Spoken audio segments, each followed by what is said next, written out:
नमस्कार दोस्तों। अभी कुछ दिन पहले आपने न्यूज़ में देखा होगा कि मुंबई दादर का मशहूर कबूतर खाना बंद करने का फैसला लिया गया है और उसके बाद जैन समुदाय ने सड़कों पे उतरकर प्रोटेस्ट किया है। उनके लिए ये सिर्फ एक जगह नहीं बल्कि सेंचुरीज पुराना रिलीजियस प्रैक्टिस है, अहिंसा और करुणा का सिंबल।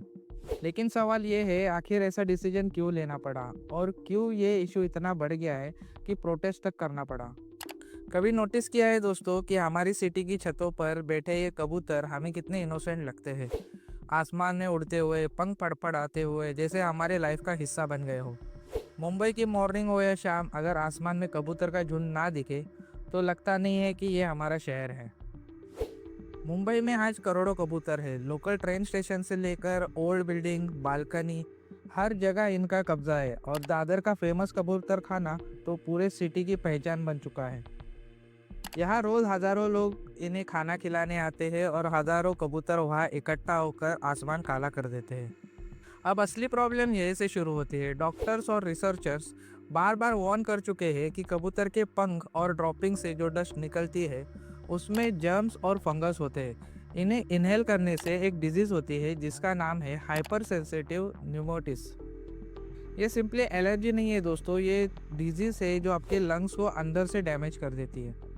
पहले लगेगा हल्की सांस फूल रही है, फिर चेस्ट में हैवीनेस होगी और धीरे धीरे लंग्स इतने वीक हो जाते हैं कि नॉर्मल ऑक्सीजन भी एब्जॉर्ब नहीं कर पाते। डॉक्टर साहब कहते हैं एक बार डिजीज बढ़ गई तो ये इनक्यूरेबल है, यानी लाइफ लॉन्ग स्ट्रगल। सोचिए, जो कबूतर हमें क्यूट लगते हैं वही हमारी सांसें छीन सकते हैं। अब जैन कम्युनिटी की बात करते हैं। उनके लिए कबूतर और बाकी पक्षी सिर्फ जानवर नहीं बल्कि सेक्रेड बींग्स है। जैन धर्म में फिलोसॉफी ये है अहिंसा और करुणा, इसलिए सेंचुरीज से जैन लोग इन्हें खाना डालने की परंपरा निभाते आए हैं। दादर का कबूतर खाना भी इसी रिलीजियस फेथ से जुड़ा है। सुबह सुबह हजारों लोग यहाँ आते हैं, कबूतर को खाना डालते हैं और इसे अपना पुण्य मानते हैं। प्रॉब्लम तब हुई जब मेडिकल रिपोर्ट्स ने क्लियरली बताया कबूतर खाना एक पब्लिक हेल्थ हैजर्ड बन चुका है। नियर बाय रहने वाले लोग रेस्पिरेटरी इश्यूज से सफ़र करने लगे। बच्चों और बुजुर्गों को सबसे ज़्यादा तकलीफ होने लगी। इसीलिए गवर्नमेंट ने कबूतर खाना बंद करने का डिसीजन लिया और यही रीज़न है जैन कम्युनिटी को ये बात हर्ट हुई और उन्होंने प्रोटेस्ट किया। तो अब यह सवाल खड़ा होता है, क्या सिर्फ ट्रेडिशन फॉलो करना ही इनफ है या फिर हमें दूसरों की प्रॉब्लम को भी समझना चाहिए। खाना डालना गलत बात नहीं है, लेकिन अगर उसी खाने की वजह से इंसानों की ज़िंदगी खतरे में है तो शायद हमें तरीका बदलना चाहिए। हो सकता है खाना किसी ओपन ग्राउंड या सिटी के बाहर वाले इलाके में या बर्ड सेंचुरी में डाला जा सकता है। इससे बर्ड्स को भी कोई प्रॉब्लम नहीं होगा और इंसानों का हेल्थ रिस्क भी कम हो जाएगा।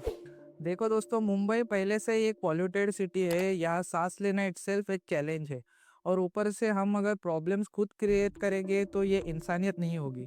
और धर्म का असली मतलब सिर्फ रिचुअल्स फॉलो करना नहीं है। सो एंड में बस इतना कहना चाहूँगा, कबूतरों को खाना देना ट्रेडिशन है, लेकिन ट्रेडिशन को भी समय के हिसाब से बदलना पड़ता है। अगर इससे किसी की हेल्थ पर बुरा असर पड़ रहा है तो हमें अल्टरनेटिव ढूंढना चाहिए।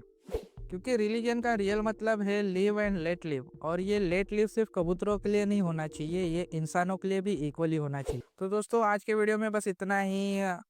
आई होप कि आपको वीडियो अच्छा लगा होगा। अगर अच्छा लगा होगा तो लाइक कीजिए और चैनल को सब्सक्राइब कीजिए और अपने दोस्तों के साथ भी शेयर कीजिए। धन्यवाद।